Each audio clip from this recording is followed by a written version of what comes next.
হাতে রংধনু খচিত শান্তির পতাকা আর কণ্ঠে যুদ্ধবিরোধী স্লোগান। শনিবার কোলন শহরের রাজপথ শান্তিকামী মানুষের মিছিলে প্রকম্পিত হয়। কোলন পিস ফোরামের আয়োজনে এই পদযাত্রায় অংশ নিয়েছেন ছাত্র, শ্রমিক ও বিভিন্ন নাগরিক সংগঠনের প্রতিনিধিরা।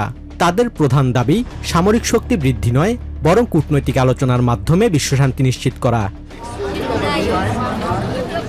এবারের পদযাত্রার কেন্দ্রবিন্দুতে রয়েছে ইরান সংকট।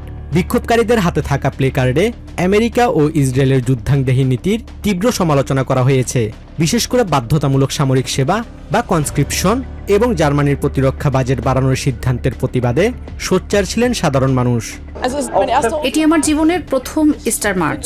আমি মনে করি বিশ্বজুড়ে যে পরিবর্তনগুলো ঘটছে সেখানে শান্তির কথা বলাটা সবসময় গুরুত্বপূর্ণ ছিল এবং ভবিষ্যতেও থাকবে।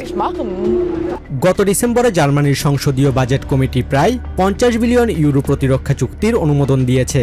এই বিপুল অর্থ জনকল্যাণে ব্যয় না করে যুদ্ধে খরচ করার ঘোর বিরোধী শান্তি আন্দোলনের কর্মীরা। তাদের মতে সংঘাত কেবল ধ্বংসই ডেকে আনে, কোনো সমাধান নয়। জীবনযাত্রার মান উন্নয়নের কথা বলে কোনো লাভ নেই যদি মানুষই বেঁচে না থাকে। যদি যুদ্ধ শুরু হয় তবে পৃথিবীতে জীবনের কোনো অস্তিত্ব থাকবে না। কোলন ছাড়াও এদিন বার্লিন, মিউনিক এবং হ্যানোভারের মতো ইউরোপের বড় বড় শহরগুলোতেও একই ধরনের পদযাত্রা অনুষ্ঠিত হয়েছে। 1959 সাল থেকে চলে আসা এই ইস্টার মার্চ এখন কেবল একটি প্রথা নয়, বরং বর্তমান ভূরাজনৈতিক অস্থিরতায় সাধারণ মানুষের ক্ষোভ প্রকাশের অন্যতম মাধ্যম হয়ে দাঁড়িয়েছে, যেখানে শান্তির আকাঙ্ক্ষা আজও সবকিছুর ঊর্ধ্বে। Basudevnath, TVN 24 news desk. New York থেকে সম্প্রচারিত টিভিএন 24 টেলিভিশন বিশ্বজুড়ে বাঙালির কণ্ঠস্বর।